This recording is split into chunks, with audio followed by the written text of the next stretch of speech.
আসসালামু আলাইকুম। আমার কি কি দেখা যাচ্ছে কিংবা সবকিছু ঠিক আছে কিনা, সাউন্ড সহ এভরিথিং, এই বিষয়টা একটু জানাও। ও আচ্ছা, লিংক দেওয়া হয়নি, গ্রুপে লিংক চাচ্ছ।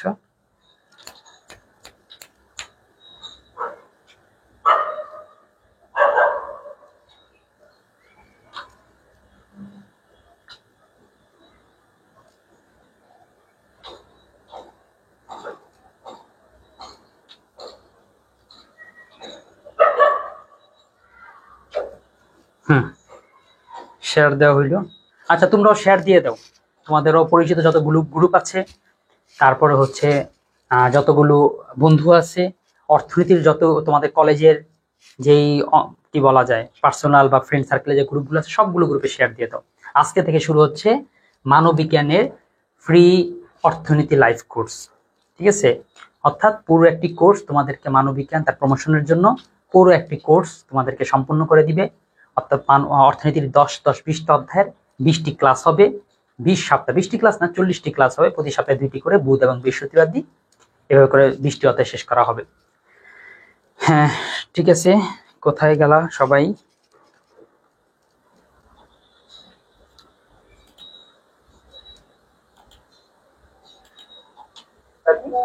এভাবে করে 20টি অধ্যায় শেষ করা হবে।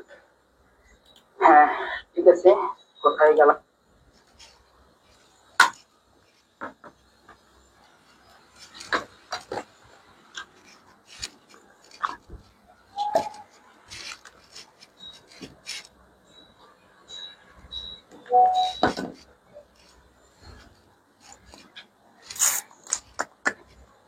হ্যাঁ, যুক্ত হও, সবাই যুক্ত হয়ে যাও, কমেন্ট করো। আজকের ক্লাসে আসলে তোমাদের কমেন্ট ছাড়া কোনো উপায় নেই, কমেন্টই করতে হবে। এক দুজন যে কজন থাকবে থাকবে, তাদের প্রশ্নের উত্তরগুলো নিয়ে নিয়েই মূলত আজকের ক্লাসটি হবে।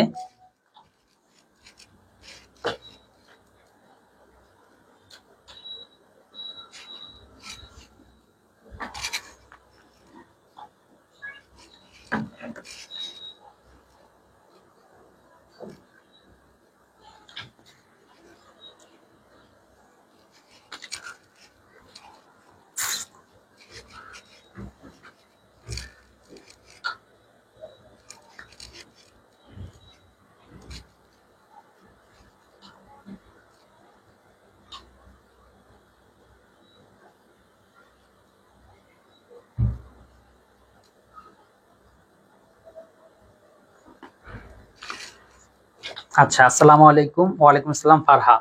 তাহলে আর কাউকে আসতে দেখলাম না, সবাইকে আসলে জানাতেও পারিনি। আমি জানিয়েছি জাস্ট 3জনকে।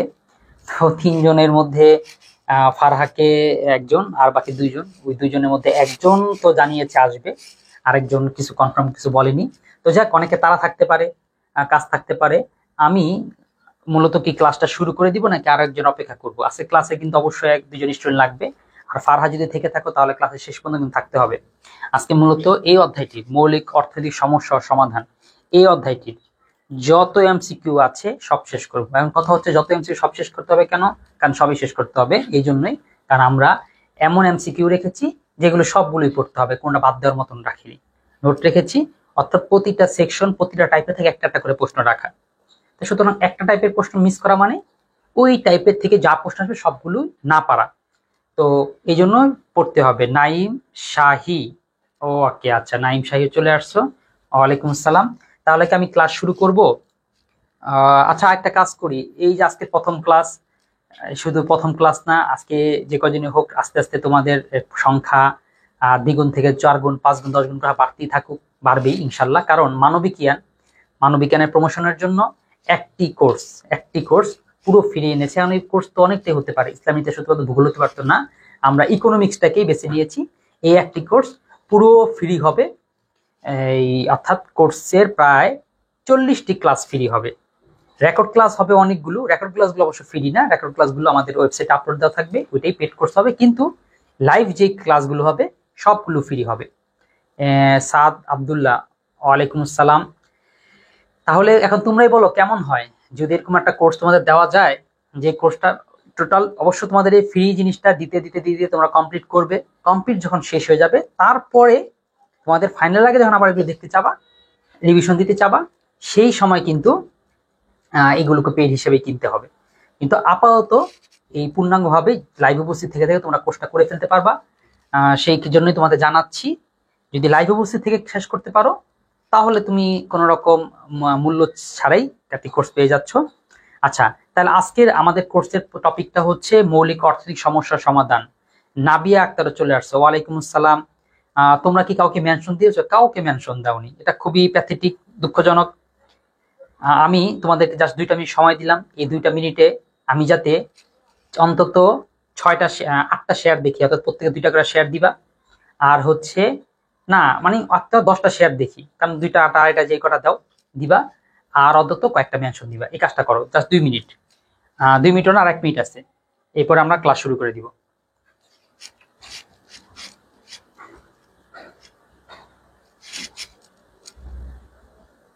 আমিও শেয়ার দেওয়ার কাজটা করতেছি।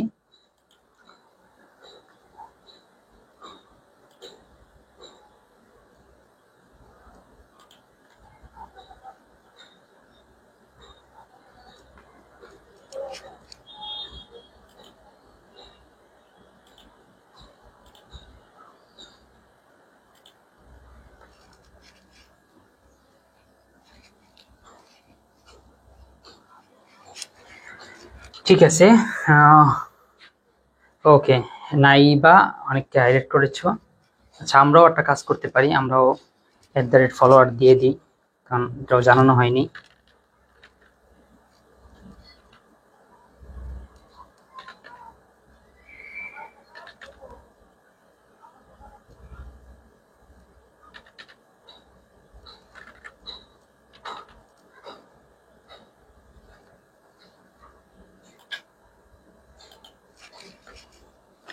ঠিক আছে, ওকে। তাহলে আমি ক্লাসটা শুরু করছি। ক্লাসের হচ্ছে মৌলিক অর্থনৈতিক সমস্যা ও সমাধান। আমরা তোমাদেরকে যদি একটু ইয়াটা বুঝাই দিই, আমাদের যে কোর্সটা কিভাবে করে হবে।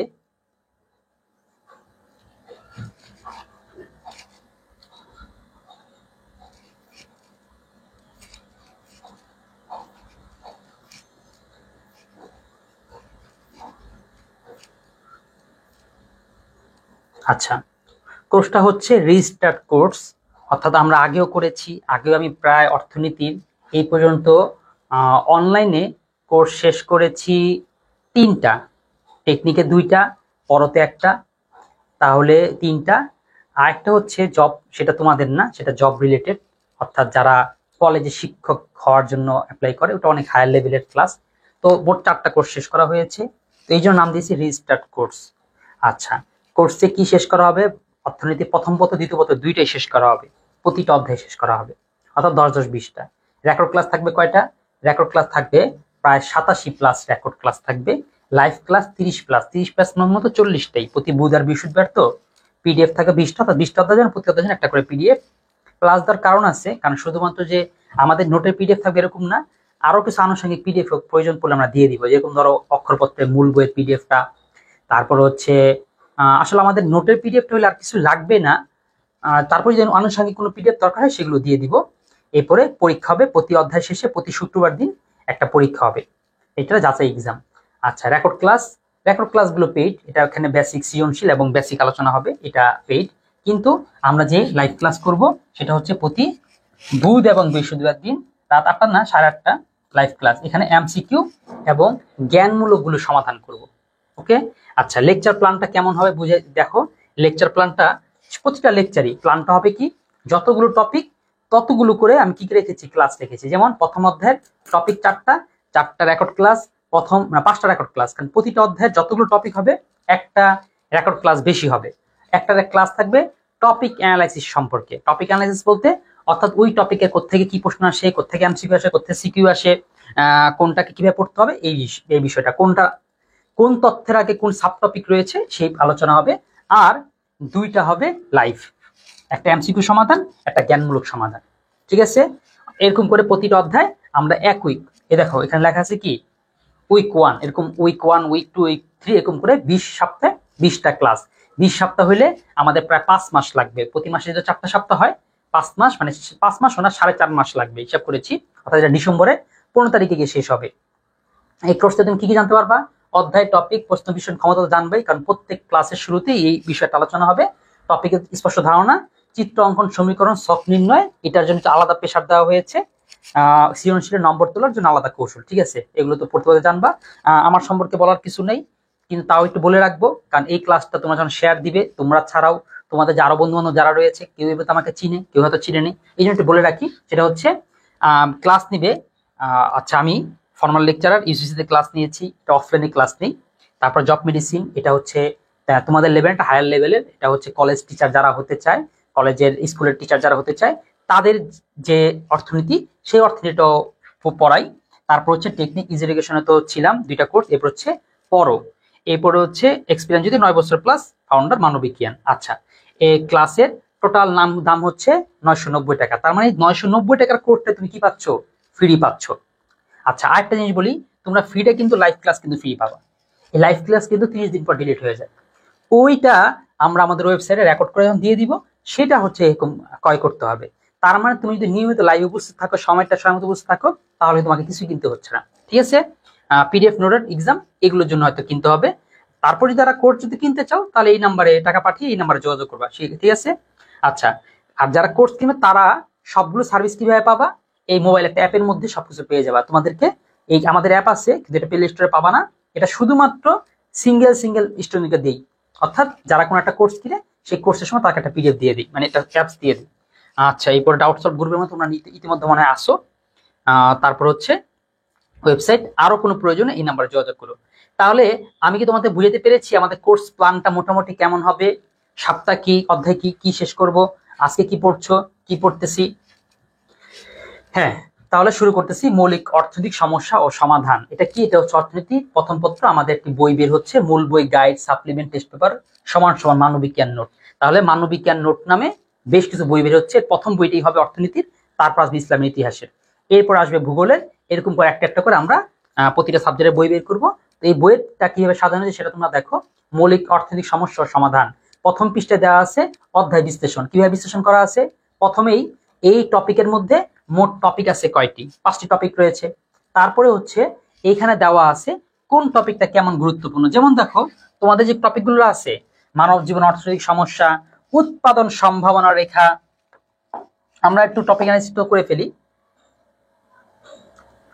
এই টপিকটার মধ্যে তোমরা কোনো তোমাদের গাইড নোটের মধ্যে অনেক সময় 2টা বা 3টা অধ্যায় লেখা আছে, না 3টা, এখানে মোট 4টা কিন্তু টপিক। এই টপিক থেকে বেশ একটা প্রশ্ন হয় না, এখান থেকে জীবনে কোনো সিকিউ আসে না। এরপর এই টপিক থেকেই মূলত কি আসে? যা প্রশ্ন আসে, এমসিকিউ, সিকিউ যা আসে মূলত এইখান থেকে, পিপিসি রেখা, উৎপাদন সম্ভাবনা রেখা অঙ্কন করে একটা প্রশ্ন তো থাকেই, এইটাই সেটা। এরপরে মৌলিক অর্থনৈতিক সমস্যা, এখান থেকে কিছু এমসিকিউ আসে, কিন্তু কখনো সিকিউ আসে না। একটা আসতে দেখা গিয়েছে, কিন্তু সাধারণত আসে না, এই জন্য এটা বাদ দিলে সিকিউর জন্য পড়ার দরকার নেই। হ্যাঁ, আর একটা সিকিউর জন্য পড়তে হবে বা সৃজনশীলের জন্য পড়তে হবে এই টপিকটা, অর্থাৎ অর্থনৈতিক ব্যবস্থা সমূহ, ধনতন্ত্র, তারপরে হচ্ছে ধনতন্ত্র, তারপরে কি আছে সমাজতন্ত্র, এরকম এরকম যেগুলো, এই তো। তাই এটা হচ্ছে এমসিকিউ, সিকিউ 2টা থেকে প্রশ্ন আসে। তার মানে এই অধ্যায়ের 5টা টপিকের মধ্যে আসলে পড়ার টপিক কয়টা? পড়ার টপিক 2টা। কি কি? উৎপাদন সমরেখা, এটা যেমন পড়ার টপিক, বোঝার টপিক, প্র্যাকটিসের টপিক। এটাকে তোমাকে একদম প্র্যাকটিস করেই পারতে হবে। মুখ দিয়ে যদি আমি ক্লাসে মুখতেও বলি, তাও তুমি যদি করো, তাও কিন্তু লাভ হয় না, তোমাকে প্র্যাকটিস সহ করতে হবে। সোহেল আব্দুল্লাহ, আচ্ছা, তোমাদের ক্লাসে স্টুডেন্ট সংখ্যা কম দেখা যাচ্ছে, আরো যারা আছে সবাই মিলে উপস্থিত হও, সবাইকে মেনশন করে জানাও, ঠিক আছে? এরপরে ব্যষ্টিক সামষ্টিক, এখান থেকেও কিছু এমসিকিউ আসে, কিন্তু কোনো সৃজনশীল কখনোই আসে না। ওকে, এবার তোমাদের দেখাই এক নজরে পুরো অধ্যায়। এর মানেটা কি? তোমাদের অধ্যায়টার মধ্যে, বইয়ের মধ্যে দেখো একটু মোটা মোটা করে পয়েন্ট লেখা আছে। তোমাদের মনে হয় না ইস, সব বই যদি একসাথে করে থাকতো, তাহলে কি হতো? আমরা দেখে বুঝে ফেলতে পারতাম যে কোন টপিকের মধ্যে কি আলোচনা আছে, কোনটার মধ্যে টপিক বেশি আছে, কোনটার মধ্যে কম আছে। দেখতে কি পাচ্ছ? এই দেখো, এক নজরে পুরো অধ্যায়। এটা হচ্ছে চ্যাপ্টার ম্যাপ। চ্যাপ্টার ম্যাপ বুঝো তোমরা, যেমন তোমাদের গ্রামটা কেমন বুঝতে পারো না, কিন্তু তুমি যদি ড্রোন দিয়ে দেখো, তুমি যদি ইগলের চোখ দিয়ে দেখো, তাহলে তুমি দেখতে পাবা এটা সেই ইগলের চোখ দিয়ে দেখা। অর্থাৎ তোমাদের এইটার মধ্যে মোট টপিক আছে 5টা, 3টা, 4টা, 5টা, 5 টপিকের মধ্যে দেখছো 2 নম্বর টপিক উৎপাদন সমরেখাই হচ্ছে কি সবচেয়ে বড়। তারপরে 4 নম্বর টপিক অর্থনৈতিক ব্যবস্থা সমূহ সবচেয়ে বড়, আর বাকিগুলো দেখছো ছোট্ট ছোট্ট ছোট্ট ছোট্ট একটু একটু। ওকে, দ্যাটস ইট, ক্লিয়ার হইল? হ্যাঁ। তারপরে আচ্ছা, অর্থনৈতিক ব্যবস্থা সমূহ, এই জিনিসটা সাজানো হয়েছে, যে বেসিক শুরু হয়ে গেছে, প্রতিটা টপিক টপিক আলাদা করে দেওয়া আছে। টপিকটা শুরু করার আগে বেসিক আলোচনা করিনি, আগে আমাদের দেখিয়েছি যে ওই টপিকের বিগত সালের কোশ্চেন গুলো কি কি আছে। এই দেখো, অর্থাৎ এই টপিক থেকে কি কোশ্চেন, কেমন ধরনের কোশ্চেন হয় এটাকে দেখিয়েছি। তোমরা যখন পড়বা এভাবে করেই পড়বা, ঠিক আছে? আমি যদি তোমাদের নোট দিয়ে দিব এভাবে দিব, কিন্তু বাকি সাবজেক্টগুলো এভাবে করেই পড়বা। তুমি আগে বেহুদা হাবেই যাবি, যেগুলো কখন আসবে না লাগবে না এটা না পড়ে সমস্যা না করে তুমি আগে প্রশ্ন পড়ো, তারপর উত্তর পড়ো। আগে প্রশ্ন পড়লে তুমি বুঝতে পারো আমাকে কি পড়তে হবে, কোন জায়গায় আমাকে গুরুত্ব বেশি দিতে হবে। তো এই জন্য সেই নোটটা সাজানো হয়েছে। তো যাই হোক, বিগত সালে প্রশ্ন দেওয়ার পরে তারপরে বেসিক ক্লিয়ার করে দেওয়া হয়েছে। এই ক্লাসে তোমাদের বেসিক ক্লিয়ার করবো না, কারণ আমরা সরাসরি এমসিকিউ সলভ করতে যাব। সুমাইয়া চৌধুরী কমেন্ট করেছে, ওয়ালাইকুম আসসালাম। সুমাইয়ার অর্থনীতি আছে, থাকলে এটা জানাও। আমরা এরকম একটা তো কোর্স আনছি, আস্তে আস্তে সবগুলি আনবো। সামনের সপ্তাহে আবার ইসলামের ইতিহাস আসবে, ঠিক আছে? এরকম করে প্রতি সপ্তাহে একটা একটা করে কোর্স আসবে। একসাথে অনেকগুলো নেওয়াটা খুব কঠিন হয়ে যায়, বা এলোমেলো হয়ে রুটিন করা যায় না, তোমাদের ডিটেক্ট করা যায় না, জানানো যায় না। এবার দেখো, আবার টপিকগুলো কিরকম শখ করে সাজা দেওয়া আছে, এই শখ করার কারণে তোমার মনে থাকে বেশি। যেমন প্রশ্ন আসে, সম্পদের বিজ্ঞান কে বলেছেন, অর্থনীতিকে নির্বাচনের বিজ্ঞান কে বলেছেন, অর্থনীতিকে দুষ্প্রাপ্য নির্বাচন বলেছেন কোন অর্থনীতিবিদ। এরকম প্রশ্নগুলোটা তোমার তখন মনে হয়, যদি একটু পরপর করে সিরিয়াল ধরে দেওয়া থাকতো, আমি এক নজরে দেখে যদি বুঝতে পারতাম। এই যে সিরিয়াল করে দেওয়া, আর পাশ দিয়ে দেখো লেখা আছে এই টপিকটা এমসিকিউর জন্য গুরুত্বপূর্ণ। আচ্ছা, ক্লাস তো খুব কম করতেছো, তোমাদের আরো বেশি ক্লাস করা দরকার। অনেকের কেন দরকার জানো? কারণ আমি এখন বলবো যে বাংলাদেশে এই নোট থেকে ভালো নোট এখন পর্যন্ত নেই। তোমার রকমের ইস্যু দুনিয়া যে কোনো জায়গায় সার্চ দিতে পারো। এখন আমি যে মিথ্যা কথা বলতেছি, তোমার যদি ক্লাসের সংখ্যা অনেকজন থাকতা, তাহলে কি একদিন বলতে হতো না স্যার আপনি তো ভুল বলতেছেন, আমার কাছে এর থেকে ভালো একটা নোট আছে। কিন্তু দুর্ভাগ্য, তোমাদের স্টুডেন্ট সংখ্যা কম, তাও স্টুডেন্ট সংখ্যা বাড়াও আমার ভুল ধরার জন্য। আচ্ছা, এরপর উৎপাদন সমানো রেখা, যাক যে কজন করতেছো তাদের মধ্যে একটু সাক্ষ্য দাও তো, যে আসলে এইভাবে করে যে সাজিয়েছি এর থেকে বা এর কাছাকাছিও কি তোমার কাছে কোনো নোট আছে কিনা। ওকে, উৎপাদন সমানরেখা থেকেও দেখো প্রশ্ন কিন্তু খুব বেশি আসে না। তার মানে এখান থেকে জ্ঞানমূলক কোনো ধরনের প্রশ্ন হয় না, এখান থেকে আসলে প্রশ্ন খুব বেশি আসে না। কিন্তু কি আসে? একটা প্রশ্নই আসে, আর ওই একটা প্রশ্নই বারুদ, আর ওই একটা প্রশ্ন আসেই। ওই প্রশ্নটা যে আসে এটা জানার পরও তোমরা খারাপ করো, এটা বুঝার পরও তুমি 3-এ 3 পাও না। কারণ অর্থনীতিটা শুধুমাত্র জানা আর শেখা না, প্র্যাকটিস করে নাম্বার আয়ত্ত করে তারপর সামনে আগানোর বিষয়। এই জিনিসটা করতে কিন্তু হবে। এরপর আসে উৎপাদন সমানরেখার অঙ্কন কিভাবে করতে হবে। এরপরে হচ্ছে প্রবৃদ্ধি, স্থানান্তর প্রবৃদ্ধি। দেখো আমি কিছু বিষয় দিয়েছি যে তোমাদের কখনো পরীক্ষা আসবে না, কিন্তু আমি দিয়ে দিছি। এই যেমন উৎপাদন সমানরেখার স্থানান্তর প্রবৃদ্ধি, এই টপিক থেকে কখনো প্রশ্ন হয় না। তাও দিলাম কেন? যদি প্রশ্ন না হয় তাহলে কেন দিচ্ছেন? এইটা দেওয়ার একটা কারণ আছে। তোমাদের কি গত বুধবার দিন ক্লাস নিয়েছিলাম না? নেইনি মনে হয়। আচ্ছা, এই সপ্তাহে মনে শুরু করলাম। হ্যাঁ, এটা দেওয়ার একটা কারণ আছে। এটা দেওয়ার কারণটা কি? এটা দেওয়ার কারণটা হচ্ছে একটাই, সেটা হচ্ছে আমি কোন টপিক যে বাদ দিন এটা বোঝানোর জন্য। তোমাদের বইয়ে যা কিছু আছে সবকিছু আমি সুন্দর করে উপস্থাপন করেছি। এরপর লাইভের মধ্যে বলে দিব কোনটা পড়তে হবে কোনটা পড়তে হবে না, কোনটা তুমি স্কিপ করে গেলেও চলবে, কোনটা স্কিপ করে গেলেও চলবে না, সেটা সব বলে দিব। কিন্তু আমি কিছু বাদ দিইনি। উৎপাদন সহায়কার গুরুত্ব, এই গুরুত্বটাও দেখো তোমাদের বইয়ের মধ্যে অনেক বিস্তৃত আলোচনা আছে, অনেক কঠিন করে আছে। আমি মূলত এই পয়েন্ট বুলেট পয়েন্ট করে আর হচ্ছে একটু হালকা ব্যাখ্যা দিয়ে দিছি, এবং যে চিত্রগুলো আছে 5টা চিত্রই এখানে উপস্থাপন করে দিয়েছি। ওকে, সুযোগ ব্যয়ের পুরো ধারণাটা দেখো 3টা ছকের মধ্যে দেওয়া, অর্থাৎ 3টা চিত্র পাশাপাশি রাখার কারণে 3টা চিত্রের যে নামগুলো আছে তুমি এই 3টা নাম পাশাপাশি রেখে খুব সুন্দরে বুঝতে পারতেছো এটা অবতল, এটা উত্তল, আর এটা সরল রেখা। কিন্তু সাধারণত তোমাদের বইগুলোর মধ্যে এইভাবে করে ছক না, বরং লম্বালম্বি করে থাকে, এক পৃষ্ঠা তার এক পৃষ্ঠা থাকে। পৃষ্ঠা উল্টানোর কারণে তুমি আওলায় ফেলো, কই জানি কি পড়লাম, এটা জানি কই, এটা জানি কি, মনে থাকে না। অর্থাৎ এইখানে মনে রাখার যে বিজ্ঞান পুরোটা অ্যাপ্লাই করছি, কারণ আমাদের যদি যত বেশি সাজানো থাকে আমার তত বেশি মনে থাকে। এবার মৌলিক অর্থনৈতিক সমস্যা, এটাও বিগত সালের প্রশ্ন, টপিক, সংক্ষিপ্ত সারাংশ, এই কি কিন কিভাবে, এটার নাম কি, চিত্র কেমন হয়, ব্যাখ্যাটা কি, এই সবকিছু দেওয়া আছে। হ্যাঁ, মৌলিক অর্থনৈতিক সমস্যার তুলনা, অর্থনৈতিক ব্যবস্থা সমূহ। দেখো অর্থনৈতিক ব্যবস্থা সমূহ যে প্রশ্নগুলো আসে সেগুলো একটু ভাগ ভাগ করে দেওয়া, অর্থ ব্যবস্থা, ধনতান্ত্রিক অর্থ ব্যবস্থা, সমাজতান্ত্রিক অর্থ ব্যবস্থা, মিশ্র, ইসলামী, সব আছে। অর্থনৈতিক ব্যবস্থা সমূহের সমস্যার সমাধান, আচ্ছা সবকিছুই আছে। আবার দেখো ধনতান্ত্রিক তোমাদের বইয়ের মধ্যে এরকম পয়েন্ট দেওয়া আছে, এরপর অনেক আলোচনা আছে, এখানে অনেক আলোচনা না, সিম্পল এবং সংক্ষিপ্ত আলোচনা আছে। অর্থাৎ বৈশিষ্ট্যটা এক লাইন, এটার মূল কথা। কারণ যতই হোক পরীক্ষা তুমি এত বেশি লিখতে পারবাও না, লেখা হবেও না, কিন্তু এরকম শর্ট করে দেওয়া থাকে, তুমি বুঝতে মনে রাখতে তোমার অনেক সুবিধা হবে, কিভাবে সমাধান করা যাবে এবং কিছু চিত্র এগুলো দেওয়া আছে। আবার যেটা গুরুত্বপূর্ণ সেটা সেভাবে উল্লেখ করে। দেখো দাম প্রক্রিয়া, এখান থেকে প্রশ্ন আসেই, এমসিকিউ তেও আসে, সিকিউ তেও আসে, এই জন্য এমসিকিউ সিকিউ দুইটাই উল্লেখ করে দেওয়া আছে। এবার সমাজতান্ত্রিক, আচ্ছা যাক, এই যে এত তোমাদের বলেন স্যার এত আমাদের এই কোর্স আনেন না, সেই কোর্স আনেন না, এগুলো করার কারণ হচ্ছে দেখো এত গুছিয়ে আনতে গিয়ে সময় লাগতেছে, কিন্তু এই যে আমাদের নিতে হচ্ছে আস্তে আস্তে করবো, সবটাই করব, কিন্তু সবচেয়ে লেটেস্ট এবং সবচেয়ে সুন্দর করে করব। এখন বলো সুন্দর হয়েছে কিনা, তোমাদের উপকার হয়েছে কিনা বা হবে কিনা। এই যে চারটা তন্ত্র এক ছকের মধ্যে আছে, কোনটা কবে উদ্ভব হয়েছে, প্রতিষ্ঠাতা কে, কার বৈশিষ্ট্যটা কি, কোন দেশ এটার উদাহরণ, সব আছে। ব্যষ্টিক সামষ্টিক কিছু জিনিস ছবি দেওয়া আছে, এটা মনে রাখা সহজ হয়। যেমন ব্যষ্টিকের ধারণা বা ব্যষ্টিক সামর্থিকের জনক হচ্ছে কে, রাগনার ফ্রেশ বা রাগনার ফ্রিশ। এই জন্য ছবি দিয়ে বিষয়গুলোকে স্পষ্ট করা হয়েছে। আমরা কি যাচ্ছি জ্ঞানমূলক, আচ্ছা জ্ঞানমূলক আছে, আমরা জ্ঞানমূলকটা আগামীকাল পড়বো। আজকে আমরা পড়বো হচ্ছে এমসিকিউ। সৃজনশীলের মধ্যে দেখো একটা জিনিস অনেক চমৎকার করেছি, এটাও তোমাদের কোথাও নাই। সেটা হচ্ছে দেখো, একটা সৃজনশীল লিখেছি গুরুত্বপূর্ণ, লেখা আছে ক্লাস ওয়ার্ক, কিছু সৃজনশীল আছে হোমওয়ার্ক। অর্থাৎ কোনটা ক্লাস ওয়ার্ক, কোনটা তুমি একা বুঝতে পারবে না, তোমাকে শিক্ষককে লাগবে, অর্থাৎ টিচারের কাছে বুঝে নিলে তোমার সবচেয়ে উপকার, এটা হচ্ছে দেওয়া হয়েছে ক্লাস ওয়ার্ক। এতে আমি কি তোমাদের কাছে ফাঁকি দিয়ে চলে যাচ্ছি কিনা এটা তোমার ডিটেক্ট করতে পারবা। এই যে পূর্ণাঙ্গ কোর্সের মধ্যে কিছু কি বাদ দিয়ে গেছি কিনা এটা তোমার ধরতে পারবা। আর একটা রাখা হইতেছে হোমওয়ার্ক, এটা মানে কি, অর্থাৎ এটা তুমি বাসায় বসে করবে, এটা টিচার যতই করায় দেয় যতই খাওয়াই দেয় তোমার কোনো লাভ হবে না, তুমি পরীক্ষা গিয়ে পারবা না, তোমাকেই করতে হবে, তোমাকে করে স্যারকে দেখাইতে হবে। দেখাইলে ওটা তুমি যদি পারো তাহলে তুমি বলবা যে হ্যাঁ আমার পড়া হয়েছে, আমার পারা হয়েছে। এই জন্য হোমওয়ার্ক, ক্লাস ওয়ার্ক, এই কিছু অতিরিক্ত এটা হোমওয়ার্ক ক্লাস ওয়ার্ক, যারা ভালো পারো যাদের বেশি মন চায় তারা করবা, না হলে এটা স্কিপ করতে পারো। অর্থাৎ কেন বলছিলাম এই বইটা এটা মূল বই, এটা সাপ্লিমেন্ট, এটা গাইড, এটা হচ্ছে টেস্ট পেপার। এই জন্য হচ্ছে টেস্ট পেপার। টেস্ট পেপার কি থাকে, গুরুত্বপূর্ণ গুলো থাকে, তো এই যে আমরা গুরুত্বপূর্ণটা মার্ক করে দিয়েছি, চিহ্ন দিয়ে দিয়েছি।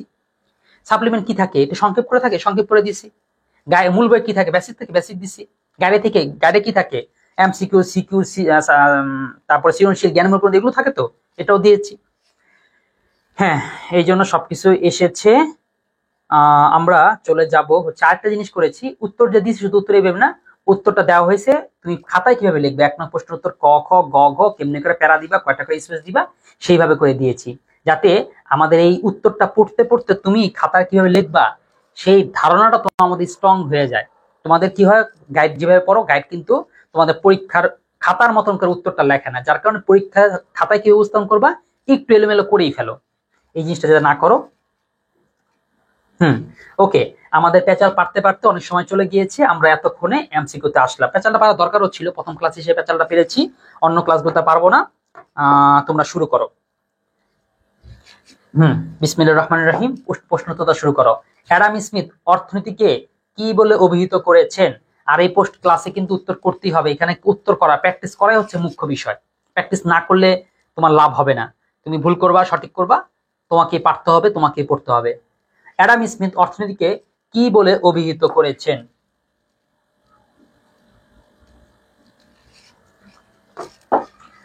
কি বলে অভিহিত করেছেন, দ্রুত বলতে পারো?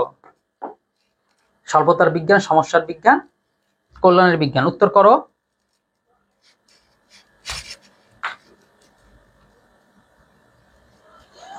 যাক, অনেক কিছু বুঝবা না। এই যে আমি একটু বলে রাখি যে ক্লাস নিচ্ছি, এই যে টি শার্টের একদম পুরো ভিজা, ঠিক আছে?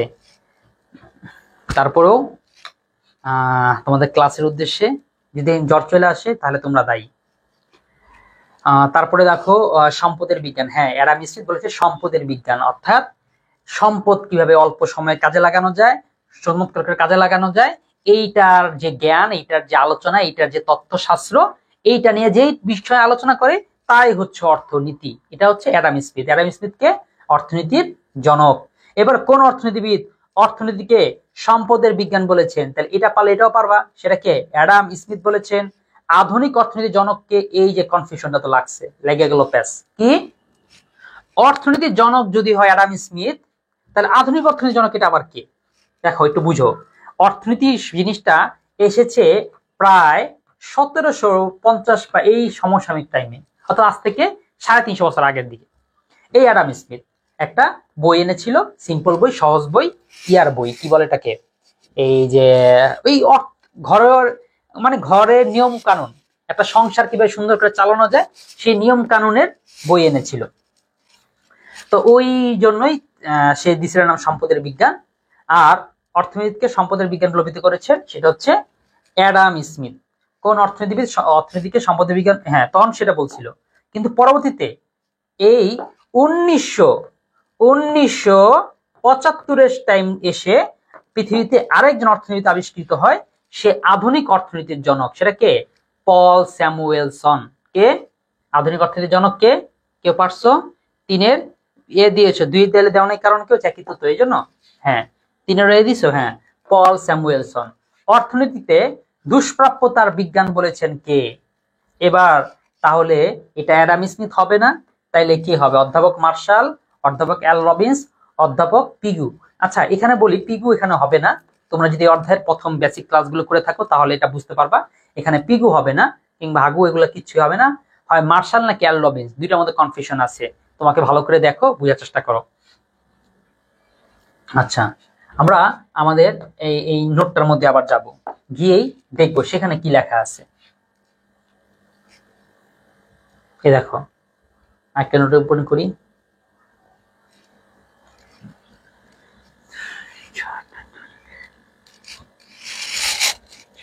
উত্তর দিছো 4 ডি, এল রবিন্স। ঠিক আছে, আমরা এটাই দেখব।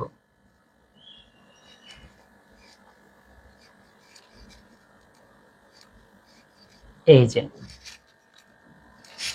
তার মানে জিনিসটা ক্লিয়ার হয়ে নেই। সম্পদের বিজ্ঞান বলেছেন অ্যাডাম স্মিথ, দুষ্প্রাপ্যতার বিজ্ঞান বলেছে এল রবিন্স, আর নির্বাচনের বিজ্ঞান বলেছেন কে? স্যামুয়েলসন। ঠিক আছে, তার মানে মনে রাখবা স্যামুয়েলসন ছিল বিএনপি, আর সে খালি করতো নির্বাচন। এই জন্যই হয়েছে কি, তাহলে স্যামুয়েলসন বিএনপি, এটা মনে রাখলে তোমার সব কনফিউশন দূর হয়ে যাচ্ছে।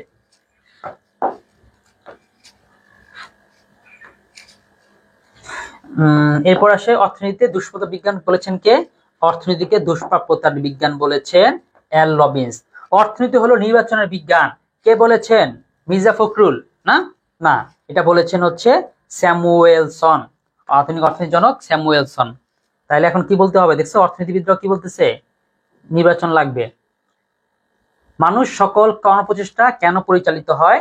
মানুষের সকল কর্মপ্রচেষ্টা পরিচালিত হয় কিসের জন্য? 3-6 উত্তর হচ্ছে ভোগের জন্য। হ্যাঁ, মানুষ সবকিছু করে খাওয়ার জন্য, নিজে গ্রহণ করার জন্য, আমার লাগবে আরো লাগবে, এটা করার জন্য। তারপরে আসো, অর্থনৈতিক সমস্যার প্রধান কারণ কোনটি? অর্থনৈতিক সমস্যার প্রধান কারণ হচ্ছে সীমিত উৎপাদন, সঠিক নির্বাচন, সীমিত সম্পদের অপর্যাপ্ততা। না, সম্পদ পর্যাপ্ত হইলে কোনো অর্থনীতি হইতো না, তুমিও পড়তে না, আমিও পড়তাম না, তুমিও খরচ করতাম, আমিও খরচ করতাম। যখনই পৃথিবীতে অভাব অসীম কিন্তু সম্পদ সীমিত, তখনই নানা রকম সমস্যার সৃষ্টি হয়। আর এই সমস্যার সমাধানই দেয়া হচ্ছে কি অর্থনীতিবিদরা, তোমরা, আমরা দিতে হবে, তোমাদেরকে দিতে হবে। এটা হচ্ছে তাহলে সীমিত সম্পদের কারণে। অর্থনীতির যমজ সমস্যাদ্বয় কি? অর্থাৎ অর্থনীতিতে ডাবল একটা সমস্যা আছে, এটার জন্য এটা সমস্যা, এটার জন্য এটা সমস্যা, অর্থাৎ কোনটা থেকে আলাদা করা যায় না। সমস্যা দুইটা কি? সমস্যা দুইটা হচ্ছে দুষ্প্রাপ্যতা ও নির্বাচন। মানব জীবনে প্রয়োজনের তুলনায় সম্পদের স্বল্পতাকে কি বলে? মানব জীবনে প্রয়োজনের তুলনায় সম্পদের স্বল্পতাকে বলে সম্পদের ঘাটতি, সীমাহীন অভাব। দেখো সীমাহীন অভাব এটা ঠিক আছে, কিন্তু সম্পদের স্বল্পতা হচ্ছে সম্পদের দুষ্প্রাপ্যতা। ওকে, 9 7 পর্যন্ত আসো কেন? আমার আগে চলে যাও, 9 দিয়ে ফেলো, 10 দিয়ে ফেলো, আগায় যাও। উত্তর এসে পড়ছে। মানব জীবনে প্রয়োজনের তুলনায় সম্পদের স্বল্পতাকে কি বলে? দুষ্প্রাপ্যতা। অভাবের তুলনায় সম্পদের সীমাবদ্ধতাকে কি বলে? অভাবের তুলনায় সম্পদের সীমাবদ্ধতাকে বলে অভাবের তুলনায় সম্পদের সীমাবদ্ধতাকে কি বলে? অভাবের তুলনায় সম্পদের সীমাবদ্ধতাকে বলে দুষ্প্রাপ্যতা। তারপরে আসো, অর্থনৈতিক সমস্যার সম্মুখীন হতে হয় কি কারণে? কারণ হতে হয় সম্পদের দুষ্প্রাপ্যতা। অর্থনীতিতে নির্বাচনের সমস্যা বলতে কি বোঝায়? অর্থনীতিতে নির্বাচনের সমস্যা বলতে বোঝায় সম্পদের নির্বাচন, প্রযুক্তি নির্বাচন, মালিকানা নির্বাচন, অভাবে গুরুত্ব নির্বাচন।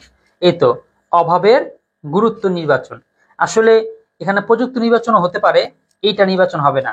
সম্পদের নির্বাচনও হতেই পারে, কিন্তু সবচেয়ে অ্যাপ্রোপ্রিয়েট উত্তর হচ্ছে 12 খ, অভাবের গুরুত্ব নির্বাচন।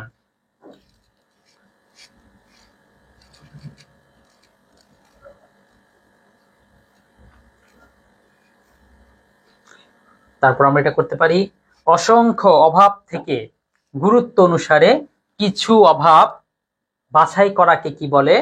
অসংখ্য অভাব থেকে গুরুত্ব অনুসারে কিছু অভাব বাছাই করাকে বলে, মানে অনেক অভাব, তার থেকে কিছু অভাব বাছাই করে নিতে হবে, এটাকে বলতে হয় নির্বাচন। সহজ প্রশ্ন। মানুষের অভ্যাসজনিত অভাব হচ্ছে, অভ্যাসজনিত অভাব নিশ্চয় ফ্রিজ হবে না, এটা পান হবে আর চা হবে।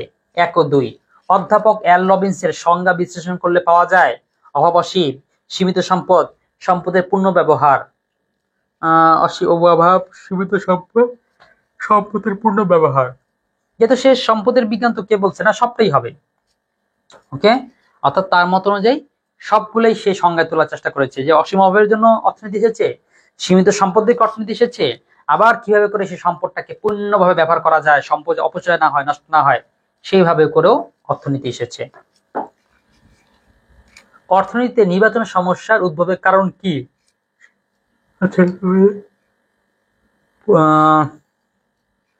তারপরে আসো সন্তানের, পরিবারের সন্তান যে টাকার অভাবে অনেক সময় না খেয়ে থাকে, না খেয়ে থাকতে তার শরীর ভিন্ন রোগ ব্যাধি বাসা করতে শুরু করেছে। বর্তমান বিশ্বের শাহিনের মতো অনেক শিশু প্রায় না খেয়ে থাকে। অর্থনৈতিক দৃষ্টিকোণ থেকে শাহিনের খাবারের চাহিদাকে কি বলা যায়?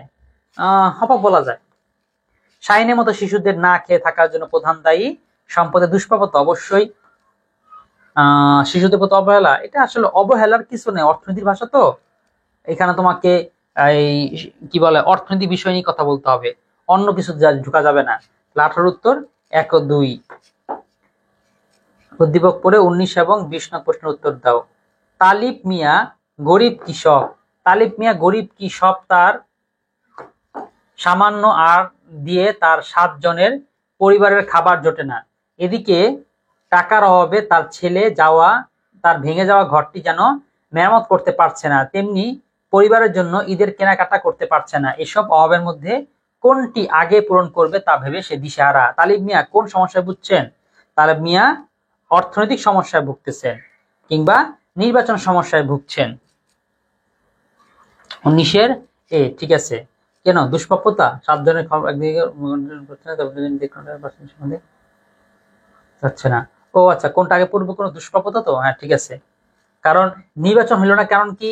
যদি হয়তো কিছু টাকা পাইছে তাইলে হবে নির্বাচন, আরে তা তো কিচ্ছুই নাই, কোনটা আগে পূরণ করবে এটা পরের কথা, তাই দুষ্প্রাপ্যতা হয়েছে। কি বলে বদ্দুজামান বীর হাবিব আছি আলহামদুলিল্লাহ। তোমাদের কাছে অত্যন্ত দুঃখিত, তোমাদের 25 ব্যাচকে উদ্দেশ্য করে এত সব আয়োজন করেছিলাম, কিন্তু 25 ব্যাচদেরকে আসলে কিছু দিতে পারিনি, অনেক কারণে পারিনি। আমি একা দিতে আমার পক্ষে সম্ভব ছিল না, অনেককে উপস্থিত করে দেওয়ার কথা ছিল, কিন্তু বাকিরা আমাকে সেই সহযোগিতা করেনি। ঠিক আছে, স্টুডেন্ট তোমরাও করো নাই, এবং হচ্ছে যে আমার এখানে যে টিচার প্যানেল তারাও করেনি। তো সেই হিসাবে অন্তত আমি প্রচুর ক্ষতির শিকার, অনেক অনেক ক্ষতির শিকার, অনেক ক্ষতির শিকার, মানে এটা বলে শেষ করতে পারবো না। অনেক বড় একটা প্রকল্প বা অনেক বড় একটা কি বলা যায়, আমার জীবনের একটা অংশ আর কি নষ্ট হয়ে গেছে। তো তাই কিন্তু এখন 26দের জন্য একটা ফ্রি কোর্স নিয়ে আসলাম। পরীক্ষা আছে 25 ব্যাচের, সামনের জন্য দোয়া করবেন। হ্যাঁ ঠিক আছে, অবশ্যই তোমাদের দোয়া আছে, তোমার নামও আমার মনে আছে, তুমি ভালো করো। আর একটা হচ্ছে তুমি একদম ভার্সিটিতে ফাটিয়ে দাও, আশা করি তোমার যে মেধা বা তোমার যে কি বলে প্রিপারেশন, সেই প্রিপারেশন অনুযায়ী দেখবে তোমাদের মতন এরকম আরো অনেক, তারাই মূলত ভালো ভালো চান্স পায়, তারাই মূলত রেজাল্ট করে, এবং রেজাল্ট করেই, মানে অর্থাৎ তুমি যখন প্রতিযোগিতা দিবা, আমি আমার অনেকগুলো কারণে নিজেকে একটু মনে হইতো যে আমার মনে ঘাটতি আছে, আমি মনে পাই না, জানি না, কারণ আমি তো কম পড়েছি, ওরা তো অনেক বেশি পড়ে ফেলছে। কিন্তু যখন ওই যে পড়লাম, ওদের সামনে গেলাম, তারপর যে প্রিপারেশন দিলাম, পরীক্ষা দিলাম, যেমন কি ওরা 12 বছর করলো কি, আমরা তো এত বছর পড়িনি, আমাদের অনেক গ্যাপ ছিল, ঘাটতি ছিল, কিন্তু যখন শুরু করছি মাত্র 1-2 বছর ওদেরকে ধরে ফেললাম। তো তোমাকেও বলে রাখি, তুমিও কিন্তু আগে আগে আসো, শুধু অ্যাডমিশনের চান্সটা নষ্ট করবা না, এই সময়টা নষ্ট করবা না। পুরো প্রিপারেশন নিয়ে ভালো রেজাল্ট করো এবং ভার্সিটিতে চান্স পাও। তোমার হয়তো অন্য লাইনে পড়ার ইচ্ছা থাকতেই পারে, অন্য লাইনে পড়ো, সমস্যা নেই, কিন্তু ভার্সিটিতে পড়বা হচ্ছে এটা সম্মানের জন্য, তোমার যোগ্যতাটা প্রমাণ করার জন্য।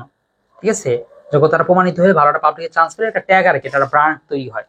ওকে, যে কোনো জায়গায় খুব সহজে গ্রহণ করে।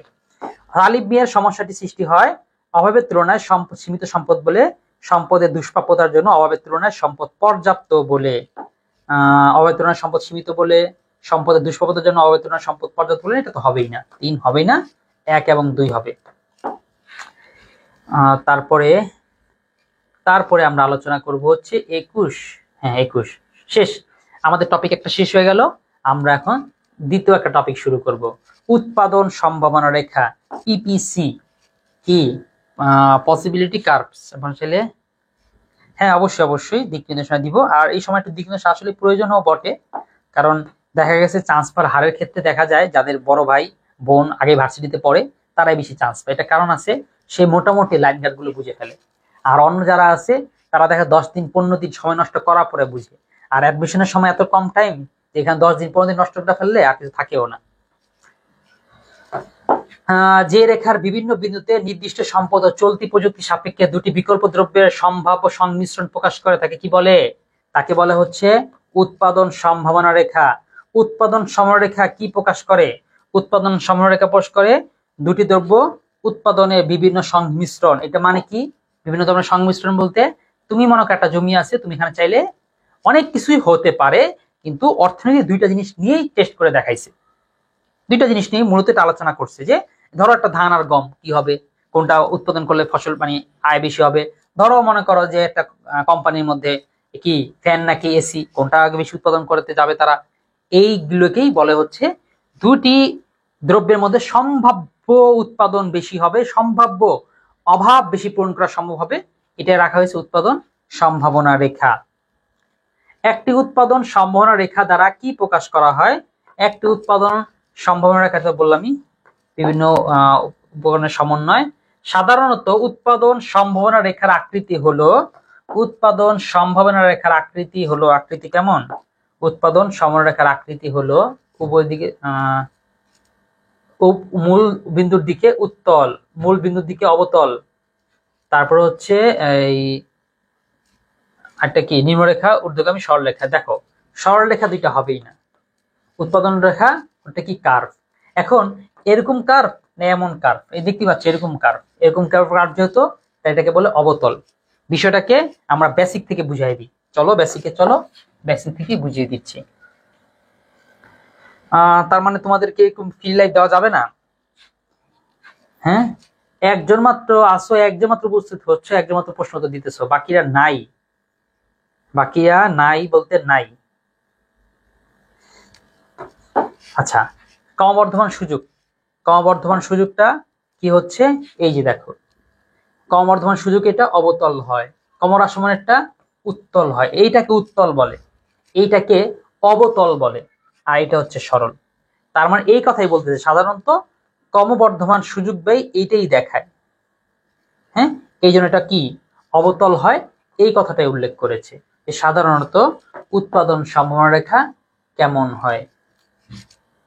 তাহলে সাধারণত উৎপাদন সম্ভাবনা রেখার আকৃতি হলো মূল বিন্দুর দিকে উত্তল, মূল বিন্দুর দিকে অবতল, মূল বিন্দুর দিকে অবতল। উৎপাদন সম্ভাবনা রেখার অভ্যন্তরে কোন একটি বিন্দুতে কি প্রকাশ করে? কোন একটি বিন্দুতে কি প্রকাশ করে?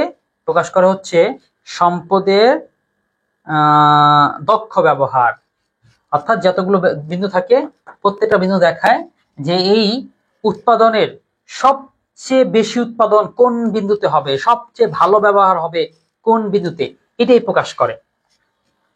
তারপরে হচ্ছে উৎপাদন সম্ভাবনা রেখার উপরস্থ কোন বিন্দু কি নির্দেশ করে? অর্থাৎ উৎপাদন সম্ভাবনা রেখার একেবারে এই উপরের বিন্দুটা, মানে এই যে উপরের বিন্দু দেখছো উপরস্থ, অর্থাৎ এই বিন্দুর উপরে দিয়ে যে বিন্দুটা, এরকম উপরস্থ বিন্দু কি নির্দেশ করে? আচ্ছা 25-এর বি দিয়েছো, কোশ্চেন করেছো হবে কি না। তাহলে চলো দেখি 25-এর উৎপন্ন সমারেখার অভ্যন্তরে কোন একটি বিন্দু কি নির্দেশ করে। দেখো অভ্যন্তরীণ যখন বলবো অভ্যন্তরীণ তখন হয় অপূর্ণ নিয়োগ।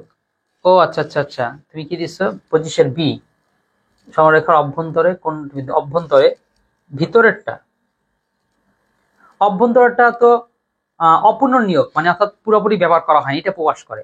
আর উপরে যে বিন্দুগুলো অভ্যন্তরে না, একদম যেটা উৎপাদন সম্ভাবনা রেখার উপর যে বিন্দু উপরে সেইগুলো পূর্ণ নিয়োগ। ঠিক আছে, 25-এর বি হবে। এরপর উৎপাদন সম্ভাবনা রেখার উপরস্থ কোন বিন্দু কি নির্দেশ করে, উপরস্থ। আচ্ছা উপরস্থ বলতে মনে হয় এটাই যে উপরে অবস্থিত। ও আচ্ছা হ্যাঁ ঠিক আছে, এই যে এখানে অবস্থিত, এই যে এইটা, এই উপরেই যে বিন্দুগুলো থাকে এই বিন্দুগুলো কি নির্দেশ করে, এই বিন্দুগুলো নির্দেশ করে হচ্ছে পূর্ণ নিয়োগ। কোন দ্রব্যের 1 একক উৎপাদন বৃদ্ধি করতে অন্য দ্রব্যের উৎপাদন যতটুকু ছাড়তে হয় তাকে কি বলে, তাকে বলে হচ্ছে সুযোগ ব্যয়। অর্থাৎ একটা সুযোগ গ্রহণ করার জন্য আরেকটার যতটুকু সুযোগ ব্যয় করতে হয় তাকে বলে হচ্ছে সুযোগ ব্যয়।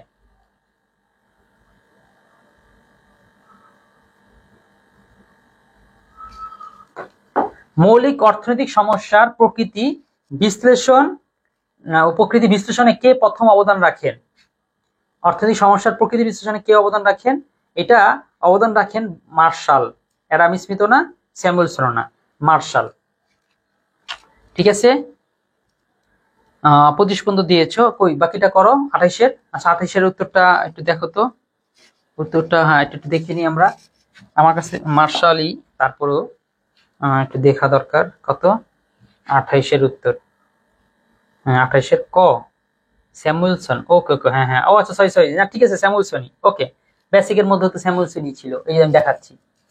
এই যে উৎপাদন সমানুরেখা রেখা, কই উৎপাদন সমানুরেখা রেখা, মৌলিক অর্থনৈতিক সমস্যা, উৎপাদন সমানুরেখা।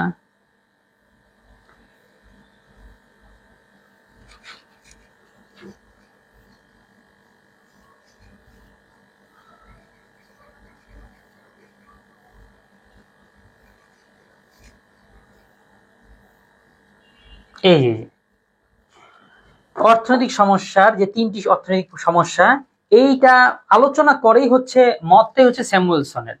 তিনি দেখান অর্থনীতি 3টি অর্থনৈতিক সমস্যা, কেন্দ্রীয় সমস্যা, অর্থাৎ উৎপাদনের এই হোয়াটের মধ্যে যে চিত্রটা এটাও মূলত তারই দেখানো। সুতরাং উত্তরটা এটাই হবে, উৎপাদন সম্ভাবনা রেখা। এটা কার, স্যামুয়েলসনের। আচ্ছা এই জন্য মনে হচ্ছিল যে ভুল হচ্ছে কেন, স্যামুয়েলসন। প্রত্যেক সমাজের মৌলিক অর্থনৈতিক সমস্যা 3টি, মতামতটি কার, মতামতটি হচ্ছে PL স্যামুয়েলসন। PA বলতে পল স্যামুয়েলসন। তারপরে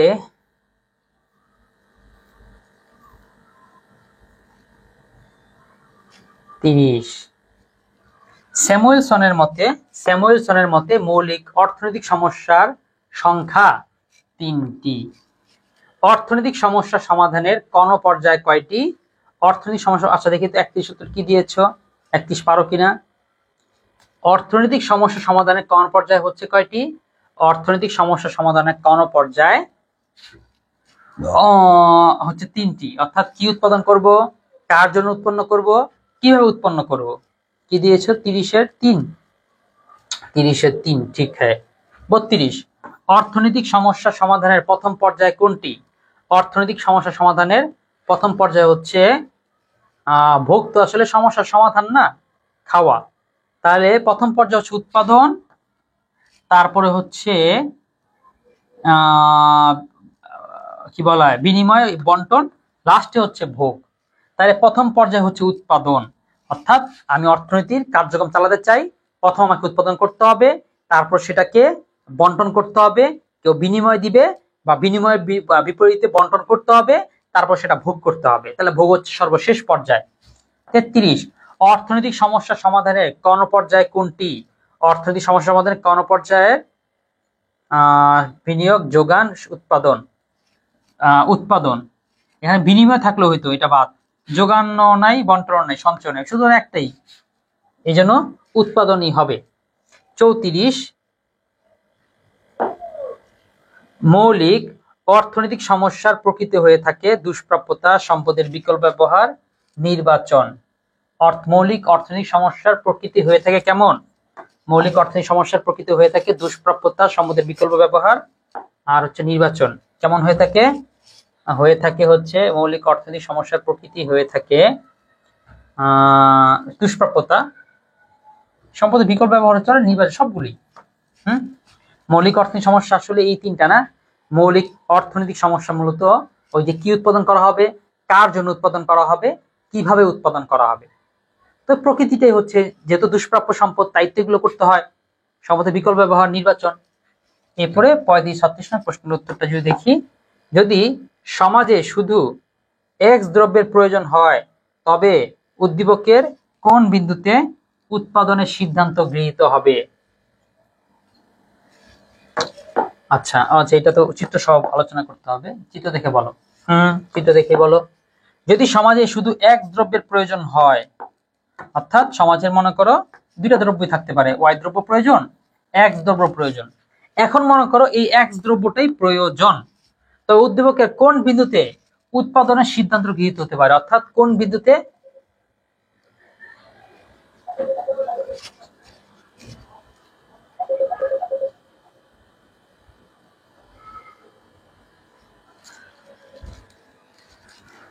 যদি সমাজে শুধু এক দ্রব্যের প্রয়োজন হয় তবে উদ্দীপকের কোন বিন্দুতে উৎপাদনের সিদ্ধান্ত গৃহীত হবে? 35-এর কোন বিন্দুতে? যদি সমাজে শুধু এক দ্রব্যের প্রয়োজন হয় উৎপাদনের কোন বিন্দুতে উৎপাদনের সিদ্ধান্ত গৃহীত হবে? দেখো এখানে এ, এম, সি, এন, বি সবগুলি তো হতে পারে। হ্যাঁ, সিতে তো সম্ভব, বিতে, এন এ, এম এ, হ্যাঁ সবগুলোই সম্ভব। তাহলে কোনটাতে সিদ্ধান্ত তুমি গ্রহণ করতে পারো? এটা হচ্ছে বি। কারণ বিতে উৎপাদন করলে তুমি এই উৎপাদনের 100% পুরোটাই ব্যবহার করলে। তুমি যদি সি করতা তাহলে তুমি পুরোটা না, এই এতটুকু ব্যবহার করতে। তার মানে তুমি যদি যেহেতু এক্স করবে না, শুধু বি এক্সি, ওয়াই করবে না, শুধু এক্সই করবে, তাহলে এক্স এর পুরোটা করার জন্য বি বিন্দুটাই সবচেয়ে পারফেক্ট। তাহলে উত্তর হবে বি। তোমরা কি 35 বুঝতে পেরেছো? না পারলে অবশ্য 35 মান বুঝতে পেরেছো, দেখে ডি দিয়েছো, ভালো হয়েছে।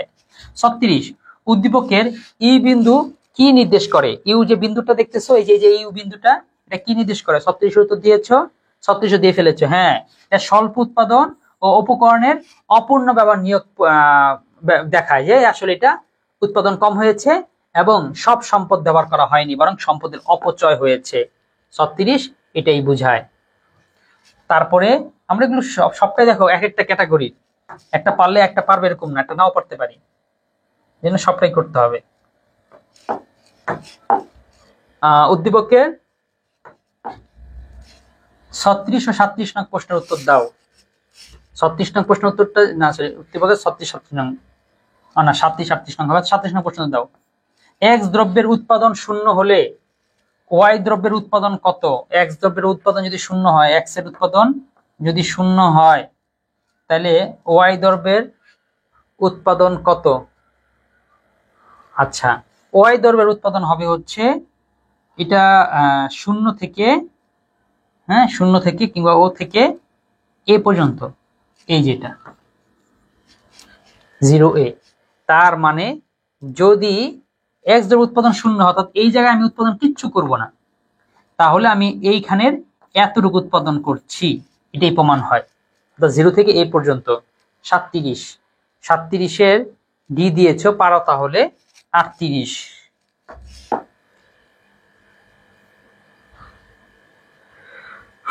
উদ্দীপকের কোন বিন্দুতে সম্পদের অপূর্ণ ব্যবহার নির্দেশ করে? কোন দুইটাতে? এটাও তাহলে আগে পারছো, এটাও পারবা। এই যে এটা ই, এটা অপূর্ণ ব্যবহার নির্দেশ করে। কোনটা মনে রাখবা?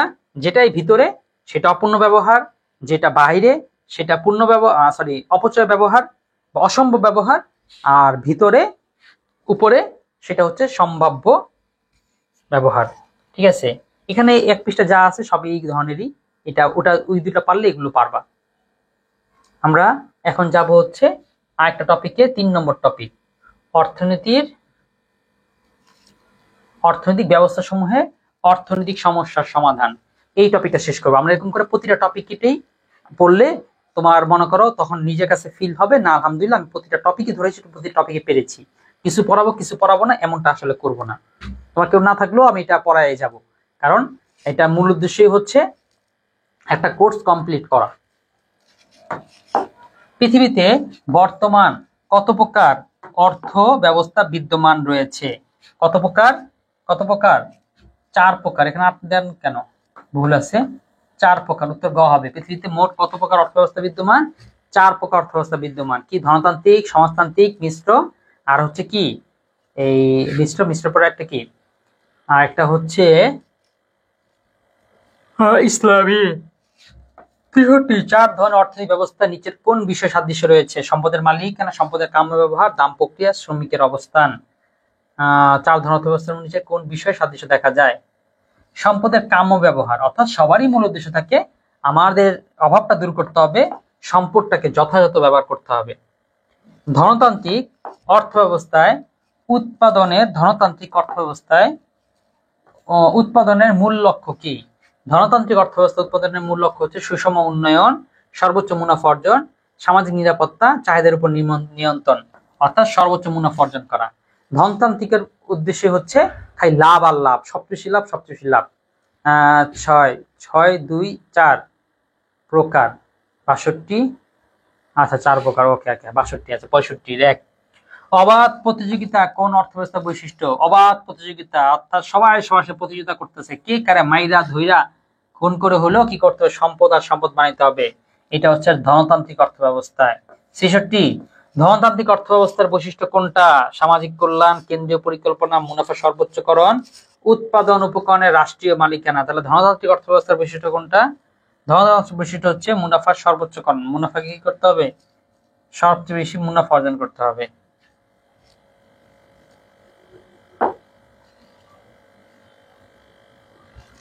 ব্যক্তিগত উদ্যোগে সর্বাধিক স্বাধীনতা কোন অর্থব্যবস্থায় রয়েছে? তাহলে ব্যক্তিগত উদ্যোগে সর্বাধিক স্বাধীনতা রয়েছে তোমার পুঁজিবাদী অর্থব্যবস্থায়। হ্যাঁ, এই অর্থব্যবস্থা কি করতেছে? সবচেয়ে বেশি স্বাধীনতা দিচ্ছে। দ্রব্য সামগ্রীর দাম বাজার প্রক্রিয়ার মাধ্যমে স্বয়ংক্রিয়ভাবে নির্ধারিত হয় কোন অর্থব্যবস্থায়? দ্রব্য সামগ্রীর দাম বাজার প্রক্রিয়ার মাধ্যমে স্বয়ংক্রিয়ভাবে নির্ধারিত হয় কোন অর্থব্যবস্থায়? এটা ধনতান্ত্রিক। 69 সেটা কি? স্বয়ংক্রিয় মূল্য ব্যবস্থা কোন অর্থনৈতিক প্রধান বৈশিষ্ট্য? স্বয়ংক্রিয় মূল্য ব্যবস্থা হচ্ছে এটা পুঁজিবাদী অর্থনৈতিক প্রধান বৈশিষ্ট্য। আচ্ছা, স্বয়ংক্রিয় মূল্য ব্যবস্থাটা কি জিনিস? অর্থাৎ এই মূল্যটা কেউ নির্ধারণ করে দেয় না, কোনো সরকার কোনো ব্যক্তি করে দেয় না, এটা অটোমেটিক যার যার ব্যবসা সে তার মতন করে, তার কেমন যোগান আছে, মানুষের কেমন চাহিদা আছে তার উপর নির্ধারণ করে সে একটা দাম ধরে ফেলে। যখন চাহিদা বেড়ে যায় সে নিজে নিজে দাম বাড়ায় দেয়, যখন চাহিদা কম থাকে তখন সে কি করে? দাম কমায় দেয়। এইভাবে করেই মূলত 69-এর কি দিয়েছ?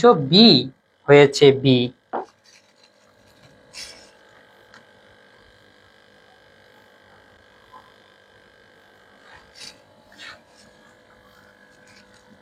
এটার অর্থ ব্যবস্থার মধ্যে আমরা পারবো।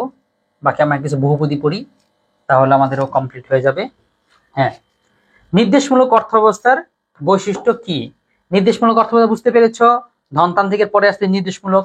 তাহলে নির্দেশমূলক অর্থ ব্যবস্থার বৈশিষ্ট্য হলো কেন্দ্রীয় অর্থনৈতিক পরিকল্পনা, ভোক্তার স্বাধীনতা, সামাজিক নিরাপত্তা। তাহলে মৌলিক নির্দেশমূলক অর্থ ব্যবস্থার বৈশিষ্ট্য হলো সামাজিক নিরাপত্তা, কেন্দ্রীয় অর্থনৈতিক পরিকল্পনা, ভোক্তার স্বাধীনতা। ভোক্তার স্বাধীনতা না না না, এই দুইটা।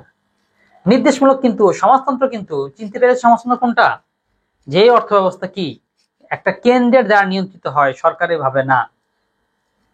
তাইলে 1 এবং 3 আছে, 1 এবং 3 আছে। নির্দেশমূলক অর্থ ব্যবস্থার বৈশিষ্ট্য কি? নির্দেশমূলক অর্থ ব্যবস্থা কি? একটাই, হ্যাঁ, একটাই নির্দেশ,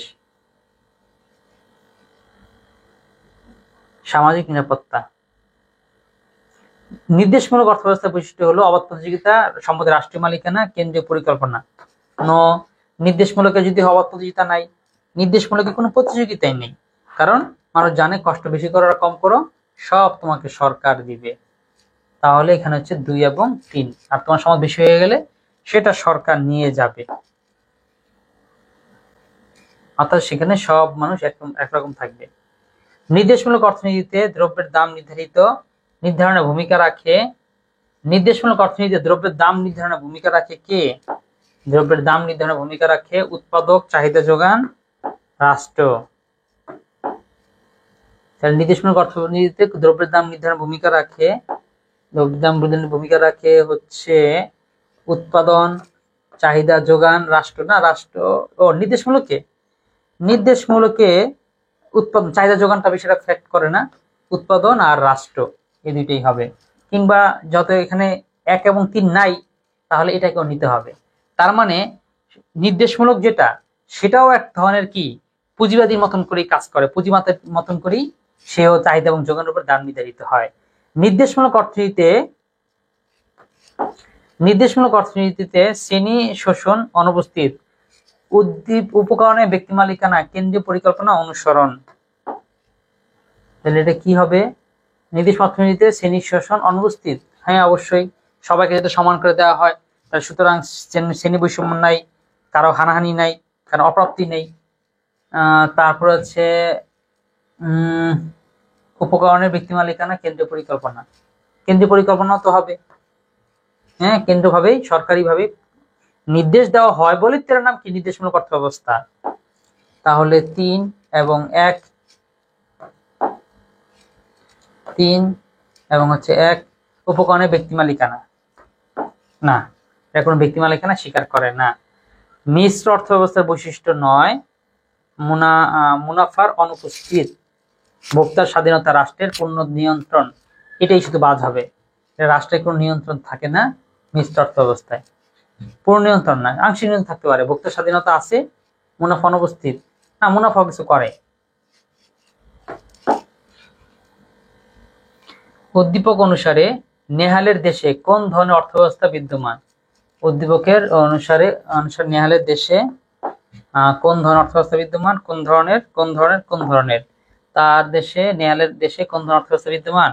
ধনতান্ত্রিক, সমাজতান্ত্রিক না নির্দেশমূলক? উদ্দীপক অনুসারে নেহালের দেশে কোন ধরনের অর্থব্যবস্থা বিদ্যমান? উদ্দীপক অনুসারে নেহালের দেশে, উদ্দীপকটাই কই? ও আচ্ছা, উদ্দীপকটা তাহলে পড়ি। ও নাগরিক যেখানে উৎপাদন, ভোগ ও সম্পদে ব্যক্তিগত মালিকানা ইত্যাদি ক্ষেত্রে সরকার হস্তক্ষেপ নেই, অন্যদিকে তার এক বিদেশি বন্ধু সাগরেবের দেশে বন্টন, বিনিময়, পরিকল্পনা অনুযায়ী অর্থনৈতিক কর্মকাণ্ড সরকার কর্তৃক পরিচালিত হয়। তাহলে উদ্দীপক অনুসারে নেহালের দেশে কোন ধরনের অর্থব্যবস্থা বিদ্যমান? প্রথম দিকে যেহেতু নেহালে মাটা দেশ বাস করে, উৎপাদন, ভোগ, ব্যক্তি মালিকানা, যেহেতু ব্যক্তি মালিকানা বলছে, ভোগ এটা ধনতান্ত্রিক। তারপর সাগরেবের দেশের ক্ষেত্রে কি হবে? সাগরেব অন্যদিকে তার এক বন্ধু সাগরেব, তারটা কি সরকার কর্তৃক নিয়ে পরিচালিত, সুতরাং এটা কি হবে? সমাজতান্ত্রিক। স্বয়ংক্রিয় দাম ব্যবস্থা কার্যকর না, এটা তেমন কার্যকর না। উৎপাদক ও ভোক্তার স্বাধীনতা নেই, হ্যাঁ ঠিক আছে। উৎপাদক কতটুকু উৎপাদন করবে এটা সরকার নির্ধারণ করে দেয়, ভোক্তা কতটুকু ভোগ করবে এটাও সরকার নির্ধারণ করে দেয়। তাহলে শ্রমিক স্বার্থ সংরক্ষিত, হ্যাঁ এটাও ঠিক হয়, শ্রমিক মালিককে সমান করে যেতে দেওয়া হয়। তাহলে এটা হবে কি 2 এবং 3, তাহলে এই যে ঘ 2 এবং 3, ঠিক আছে। তাহলে আমরা আরেকটা টপিক পড়বো, সেটা হচ্ছে ব্যষ্টিক ও সামষ্টিক অর্থনীতি। তাইলে আমরা একটু পড়লেই আমাদের কি হয়ে যাবে, সৃজনশীলের সবগুলো পার্ট পড়া হয়ে গেল, আমাদের প্রিপারেশনটা আমরা ঝালাই করে নিতে পারলাম। আমরা যে কোথা প্রিপারেশনের মধ্যে আছি, কয়টা আমাদের হচ্ছে কয়টা হচ্ছে না, সেটা আমরা তাহলে বুঝতে পারতেছি বা বুঝতে পারবো। র্যাগনার ফ্রিশ অর্থনীতিকে কয় ভাগে ভাগ করেছেন? একদম সিম্পল প্রশ্ন, খুব সহজ প্রশ্ন। ব্যষ্টিক আর সামষ্টিক অর্থনীতি, এই নামটা যেহেতু পড়তেছি তাহলে আমরাও বুঝে ফেলছি এটাই, কিন্তু এখানে গুরুত্বপূর্ণ প্রশ্ন কিন্তু এইটা। তার মানে অর্থনীতিকে 2 ভাগে ভাগ করছে বুঝলাম, কিন্তু কে করেছে? এটাই হচ্ছে কি র্যাগনার ফ্রিশ। অর্থনীতিতে মাইক্রো এবং ম্যাক্রো শব্দ দুটি কে সর্বপ্রথম ব্যবহার করেন? অর্থনীতিতে মাইক্রো এবং ম্যাক্রো শব্দ দুটি কে প্রথম ব্যবহার করেন হচ্ছে র্যাগনার ফ্রিশ। ব্যষ্টিক অর্থনীতি শব্দের ইংরেজি শব্দ কি? ব্যষ্টিক অর্থনীতি শব্দ হচ্ছে ব্যষ্টিক, তো বেসিক, সেটা হচ্ছে কি কি হবে? মাইক্রো। এখন মাইক্রো তো কে দিয়েও হয়, সি দিয়েও হয়, কিন্তু কোনটা হবে? এটা হবে সি দিয়ে, যেটা সেটা হবে মাইক্রো। মাইক্রো শব্দের অর্থ কি? মাইক্রো মানে ছোট্ট, ক্ষুদ্র, মাইক্রো মানে ছোট্ট, ক্ষুদ্র। অর্থনৈতিক ঘটনাকে ক্ষুদ্র ক্ষুদ্র এককে বিশ্লেষণ করাকে কি বলে? অর্থনৈতিক ঘটনাকে ক্ষুদ্র ক্ষুদ্র এককে বিশ্লেষণ করাকে বলে হচ্ছে ব্যষ্টিক অর্থনীতি। ব্যষ্টিক অর্থনীতির আলোচ্য বিষয় 9 বেকারত্ব ব্যক্তির আয় কর। আর অর্থনৈতিক ঘটনাকে ক্ষুদ্র এককে বিশ্লেষণ করাকে বলে ব্যষ্টিক অর্থনীতি। আচ্ছা, ব্যষ্টিক অর্থনীতি আলোচ্য বিষয়, ব্যষ্টিক আলোচ্য বিষয় হচ্ছে এই দেখছো, তোমাদের আমি বেসিক ক্লাসে বলেছি যে কোত্থেকে প্রশ্ন বেশি আসে, এখন দেখো মিলাবে কোথা বেশি প্রশ্ন আসে। ব্যষ্টিক সামষ্টিক অর্থনীতি প্রশ্ন আসার জায়গাটাই হচ্ছে উদাহরণ, খালি উদাহরণ থেকে প্রশ্ন আসবে। তাহলে ব্যষ্টিক অর্থনীতি আলোচ্য বিষয় উদাহরণ হচ্ছে ব্যষ্টিক, ছোট্ট করে যদি আলোচনা করে তাইলে ব্যক্তিরা, এই যে ব্যক্তিরা, কারণ বেকারত্ব সারা দেশে, নিয়োগ সারা দেশে, সমস্ত সম্পদ, করও হচ্ছে একটা বৃহৎ আলোচনা, তাহলে ছোট্ট হবে ব্যক্তির ব্যক্তিগত আয়। কোনটি ব্যষ্টিক অর্থনীতির চলক অর্থাৎ উপাদান, সেটা তাহলে কি হবে, এটা হচ্ছে এটা ব্যক্তির আয়। ব্যষ্টিক মানে হচ্ছে ব্যক্তি কিংবা সিঙ্গেল, সামষ্টিক মানে হচ্ছে সমগ্র বা পূর্ণাঙ্গ। আমরা ব্যষ্টিক কিছু করছি, সামষ্টিকেরও কিছু করে নিই।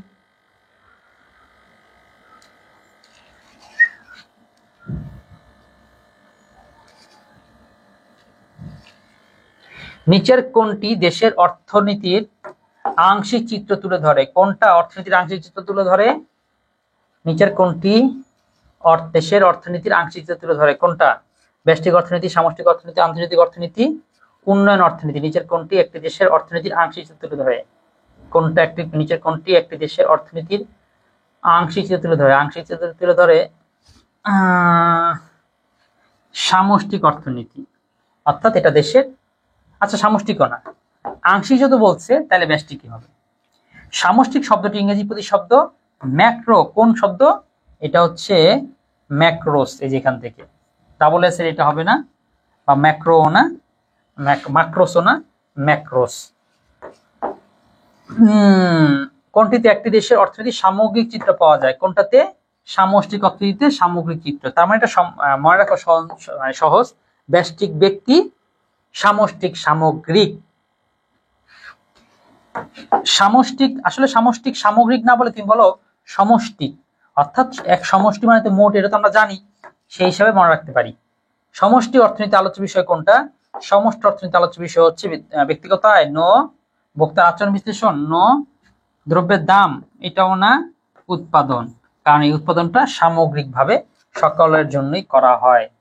কোনটি সামষ্টিক অর্থনীতির চলক? কোনটা? সামষ্টিক অর্থনীতির চলক হচ্ছে জাতীয় আয়।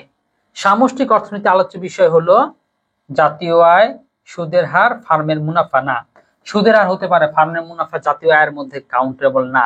ফার্ম হচ্ছে কারো ব্যক্তিগত, সিঙ্গেল, তার নিজস্ব, তাহলে এইটাও হবে না।